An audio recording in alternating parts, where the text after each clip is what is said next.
சுற்றி இருக்க எல்லா சினிமா இண்டஸ்ட்ரியுமே 1000 கோடி 1500 கோடி வசூல்களை தொட்டுட்டு அடுத்த கட்டமாக குளோபல் ஸ்டேஜ் படங்களை நோக்கி கேஜிஎஃப் 3 ராமாயணா வாரணாசின்னு போயிட்டாங்க. ஸோ தமிழ் சினிமாவோட நிலைமை இப்போ என்னன்னு பார்த்துருவோம். கோலிவுட்டோட டாப் ஹீரோக்கள்னால் விஜய், ரஜினி, கமல், அஜித் இவங்க தான்.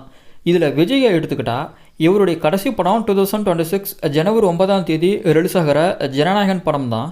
படம் நல்லா இருந்தாலும் சரி, ஆவரேஜாக இருந்தாலும் சரி, தமிழகத்தில் மட்டுமே 100 கோடி வசூலுக்கு ஒர்த்தான ஒரு ஹீரோ 2027 இருந்து படமே பண்ண மாட்டாருங்கிறது கோலிவுட்க்கு பிக் செட்பேக்குன்னு தான் நான் சொல்லுவேன்.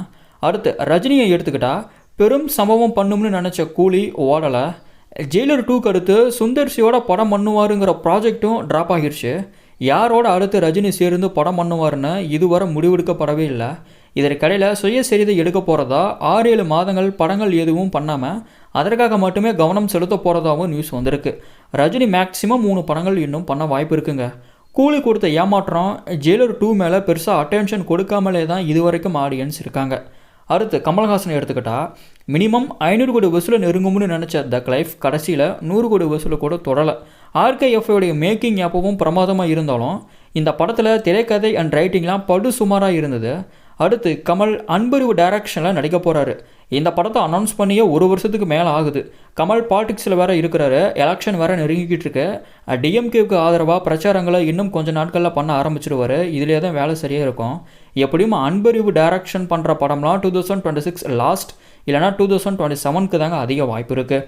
அடுத்து அஜித்குமார் எப்போவுமே ஒரு டாப் ஹீரோவோட படம் ரிலீஸ் ஆகிறதுக்கு முன்னாடியே அடுத்த படத்தோடைய அனௌன்ஸ்மெண்ட் மேக்ஸிமம் வந்துருங்க. பட் அஜித்க்கு படம் ரிலீஸ் ஆகி 6 மாதங்களுக்கு மேலே ஆகிடுச்சு. இதுவரை அடுத்த படம் பற்றின எந்த அப்டேட்டுமே சுத்தமாக இல்லை. அதிகமான சம்பளம் அஜித் கேட்குறதாவும் அதுக்கு எந்த ப்ரொடக்ஷன் கம்பெனியும் உடன்பாடலைன்னு நியூஸ் வந்துட்டுருக்கு. இதில் வேறு மோட்டார் ரேசிங்கில் வேறு அஜித் இருக்கிறார் இல்லையா. இனிமேல் டேரக்டரை அறிவித்தாலும் படம் நெக்ஸ்ட் இயர் வருமாங்கிறது கேள்விக்குறி தான். என்னையை கேட்டால் இவங்களால் மட்டும்தான் இந்த 800 கோடி 1000 கோடி கலெக்ஷனுக்கு கோலிவுட் சினிமா கொடுக்க வாய்ப்பு இருக்குது. ஆனால் ரொம்ப கவலைக்கிடமாக தான் இவங்களுடைய ஃபிலிமோகிராஃபிலாம் இப்போ போய்கிட்டுருக்குங்க.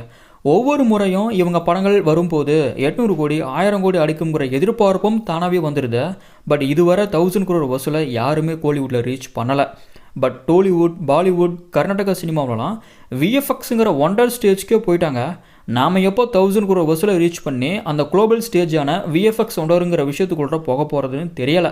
இதுவே தமிழ் சினிமா டைரக்டர்ஸ் பக்கம் வந்தோம்னா அதுக்கு மேலே தாங்க கவலைக்கிடமாக போய்கிட்டுருக்கு. நான் சொன்ன இன்ஃபர்மேஷன் உங்களுக்கு ஓகேவா இருந்ததுன்னா ஷேர் பண்ணி சப்ஸ்கிரைப் பண்ணி வச்சுக்கோங்க சினி எக்ஸ்ப்ளோரர் சேனலை.